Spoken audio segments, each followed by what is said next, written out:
ఒకప్పుడు చిన్న చూపుకు గురైన చిరుధాన్యాలకు ఇప్పుడు పూర్వ వైభవం వస్తుంది. చిరుధాన్యాల్లోని పోషక విలువలు, ఆరోగ్యానికి అవి చేసే మేలును గుర్తించాక మళ్లీ వీటి వాడకం పెరిగింది. దీంతో వీటి సాగు రైతులకు లాభసాటిగా మారింది. చిరుధాన్యాలలో ఒకటైన రాగిని రబీ పంటగా నవంబర్ నుంచి డిసెంబర్ వరకు సాగు చేశారు.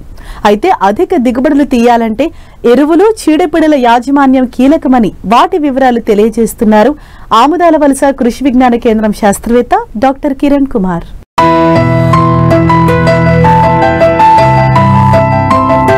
చిరుధాన్యాల్లో అధిక విస్తీర్ణంలో సాగే పంట రాగి. తెలంగాణలో కొన్ని ప్రాంతాలతో పాటు ఆంధ్రప్రదేశ్లోని ఉత్తర కోస్తా, రాయలసీమ జిల్లాల్లో అధికంగా సాగు చేస్తూ ఉంటారు. రాగుల్లో ఉన్న పోషక విలువల పట్ల ఇటీవల అవగాహన పెరగడంతో ఇటీవల ఈ పంట సాగు పుంజుకుంది. దీనికి తోడు ఎలాంటి వాతావరణంలోనైనా అతి తక్కువ పెట్టుబడితో తక్కువ సమయంలో పంట చేతికి అంది రావడంతో చాలా మంది రైతులు రాగి సాగు వైపు ఆసక్తి చూపుతున్నారు. రబీ పంటగా రాగిని నవంబర్ నుంచి డిసెంబర్ వరకు, వేసవి పంటగా జనవరి నుండి ఫిబ్రవరి వరకు విత్తుకుంటారు. ఇప్పటికే వేసిన రబీ పంట పెరుగుదల దశలో ఉండగా మరికొన్ని ప్రాంతాల్లో ఇంకా వేస్తున్నారు. అయితే రబీ, వేసవి రాగి సాగులో అధిక దిగుబడులు సాధించాలంటే సమగ్ర ఎరువుల యాజమాన్యంతో పాటు ఆశించే చీడపీడల నివారణ కూడా చేపట్టాలని సూచిస్తున్నారు శ్రీకాకుళం జిల్లా ఆముదాల వలస కృషి విజ్ఞాన కేంద్రం శాస్త్రవేత్త డాక్టర్ కిరణ్ కుమార్. మనకి ఈ రాగి పంటను వేసుకునేటప్పుడు ఎంత నత్రజని, భాస్వరం, పొటాష్ ఎరువుల్ని మనం అందివ్వాలనుకో అనే విషయానికి మనం వచ్చినట్టయితే దీంట్లో ప్రధానంగా 24 కిలోల నత్రజని, అలాగే 12 కిలోల భాస్వరం, 8 కిలోల పొటాషియం ఇచ్చే ఎరువులను మనం వేసుకోగలిగితే ఈ రాగి పంటలో సమగ్ర ఎరువుల యాజమాన్యం మనం చేసిన వాళ్ళం అవుతాం. దీంట్లో ప్రధానంగా ఈ 24 కిలోల నత్రజని మనం అందివ్వాలంటే రాగి పంటకు మనం సుమారుగా 42 కిలోల యూరియా కావాలి. అలాగే 12 కిలోల భాస్వరం మనం ఇవ్వడానికి 26 కిలోల డిఏపి కావాలి. అలాగే 8 కిలోల పొటాషియం మనం అందివ్వాలంటే 13 కిలోల మొరేట్ ఆఫ్ పొటాషియం మనం ఇవ్వగలిగితే ఈ రాగి పంటలో సమగ్రంగా అన్ని పోషకాలని మనం అందించే వాళ్ళం అవుతాం. దీంట్లో ఈ మొత్తము భాగం డిఏపిని, అలాగే మొత్తం భాగం ఎంఓపి అంటే మొరేట్ ఆఫ్ పొటాషియం కూడా మనం ఈ విత్తనం విత్తే ముందే వేసుకొని, అలాగే దాంతోపాటు సగభాగము నత్రజని అంటే ఒక 21 కిలోల యూరియాని, మొత్తము డిఏపిని, అలాగే మొత్తం పొటాషిని కలిపి మనం చివరి దుక్కులో వేసుకొని, అలాగే మిగిలినటువంటి సగభాగం అనేది యూరియాని 30 రోజుల తర్వాత మనం వేసుకున్నట్టయితే ఈ ఎరువుల యాజమాన్యం కూడా చక్కగా మనం చేసిన వాళ్ళం అవుతాం. దాంట్లో ప్రధానంగా ఈ రాగి పంటను ఆశించే చీడపీడల విషయానికి వచ్చినట్టయితే సస్యరక్షణలో ప్రధానమైనది ఎక్కువగా రాగి పంటకు ఆశించి నష్టపరిచేది కత్తెర పురుగు ఒకటి, అలాగే గులాబీ రంగు కాండం తొలిచే పురుగులు. ఈ 2 రకాల పురుగులు కూడా మనకు ఎక్కువగా పంటను ఆశించి నష్టపరుస్తూ ఉన్నాయి ఈ సీజన్లో. అందులో ప్రధానమైన కత్తెర పురుగు విషయానికి వచ్చినట్టయితే ఈ కత్తెర పురుగు మనకి 15-20 రోజుల నుంచి అంటే రాగి పంట వేసిన 15 నుంచి 20 రోజుల లోపు మనకి పంటను ఆశిస్తూ ఉంటుంది. ఇది ఈ పిల్ల పురుగులు అనేవి ఆకుల మీద ముందుగా ఆశించి ఆకులపైనటువంటి పత్రహరితాన్ని గోకి తినడం వలన చిన్న చిన్నగా రంధ్రాలను మనం ఏర్పరచడం జరుగుతుంది. ఆ ఏర్పరిచిన తర్వాత ఇది మొక్క లోపల మువ్వులో కూడా చేరి మువ్వు భాగాన్ని అంతటిని కూడా తినేస్తూ ఉంటుంది.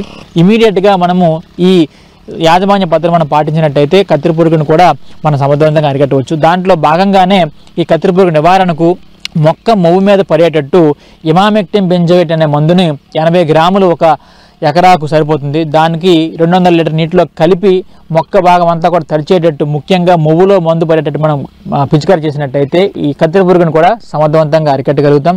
అలాగే దీనికి విషప ఎర్రలను తయారు చేసి కూడా అంటే ఈ తౌడు, వరి తాలూకు తౌడుని ఒక 10 కేజీలు, అలాగే ఒక బెల్లం 2 కిలోలు ఒక లీటర్ నీటిలో కలిపి వాటిని ఒక 24 గంటల పాటు పులియబెట్టి, పులిసిన తర్వాత థైడీకార్బ్ అనే మందుని నెక్స్ట్ రోజు థైడీకార్బ్ అనే మందుని ఒక 100 గ్రాములు దానికి కలిపి చిన్న చిన్న ఉండలుగా చేసి సాయంత్రం పూట ఈ చిన్న ఉండల్ని చేసినటువంటి ఉండల్ని పొలమంతా సమానంగా వెజ్జలుకున్నట్టయితే ఈ కత్తెర పురుగులు అనేవి సాయంత్రం పూట యాక్టివేట్ అయ్యి బయటకు వస్తాయి. కాబట్టి ఆ ఉండల్ని విషపేరలను తిని మనకి చనిపోవడం కూడా జరుగుతుంది. కాబట్టి ఇలా విషపేరలను తయారు చేసి కూడా ఈ కత్తెర పురుగును మనం నివారించవచ్చు.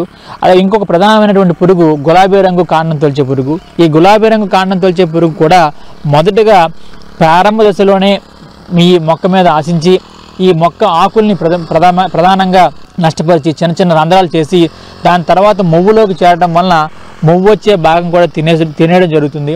ఆ మొవ్వు భాగం తినేయడం వల్ల దాని నుంచి ఎప్పుడు కూడా కంకి అనేది రావడం మానేస్తుంది.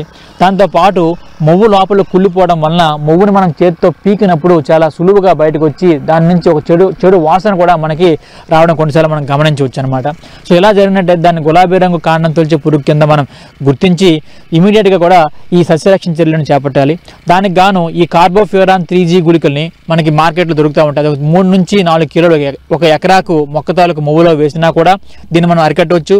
అలాగే క్లోరాంట్రినిలిప్రోల్ అనే మందుని 0.3 మిల్లీలీటర్లు 1 లీటర్ నీటి కలిపి పిచికారీ చేసినా కూడా దీన్ని మనం సమర్థవంతంగా అరికట్టగలుగుతాం. అలాగే ఎక్కువగా ఈ సీజన్లో రాగి పంటలో ఎక్కువగా పంట నాశించి నష్టపరిచే తెగులు విషయానికి వచ్చినట్టయితే అగ్గి తెగులు ఎక్కువగా మనకు ఆశిస్తుంది.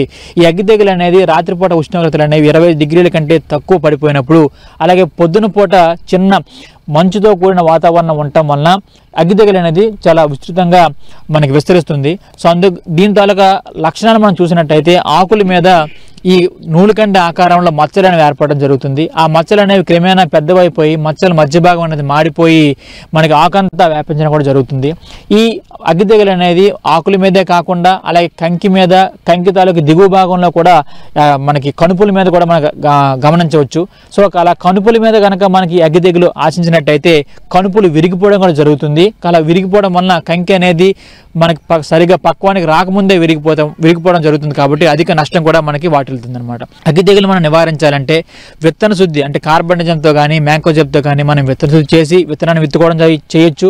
అలాగే రెండోది పంట మీద ఈ లక్షణాన్ని మనం గమనించినట్టయితే మనకి మార్కెట్లో ఈ ట్రైసైక్లోజోల్ అనే మందు దొరుకుతుంది. ఈ ట్రైసైక్లోజోల్ అనే మందుని 0.6 గ్రాములు 1 లీటర్ నీటి కలిపి ఈ మొక్క అంతా తడిచేటట్టు మనం పిచికారీ చేసినట్టయితే ఈ అగ్గి తెగుల్ని రాగిలో సమర్థవంతంగా అరికట్టవచ్చు. సో ఈ విధంగా మనకి 1 వచ్చే ఈ రెండు రకాల పురుగుల్ని అలాగే ఈ ఒక రకం అగ్గి తెగుల్ని మనం కరెక్ట్గా కనుక కంట్రోల్ చేయగలిగినట్టయితే రాగిలో అధిక దిగుబడులు వస్తాయి. అలాగే దాని నుంచి అధిక నికర ఆదాయం కూడా మనం పొందవచ్చు.